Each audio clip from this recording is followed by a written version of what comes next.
Per tuions, tot lo monde portava quicòm per los amos. Aquò volia dire que cadun portava de denaro, de costonhos, de mel, çò qu'aviou, de blat, de cibada, e en un giun, quan l'aviou remusat aquò, ne fasiou una venta, lo vendiou, e lo monde qu'aviou plos salvètges, quaucun lo comprava.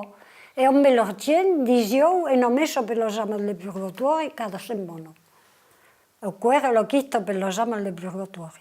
E parlau del mel, parce que me soveni pas iu que portèssiu de mel aquí. Guardau lo mel e vendiou la brecca, çò che resta del mel, l'argent de la brecca, aquò era per dire una messa per los amas de la famiglia. L'amor, aquò era pas copat e finit, cambiaven de vida, c'est tot.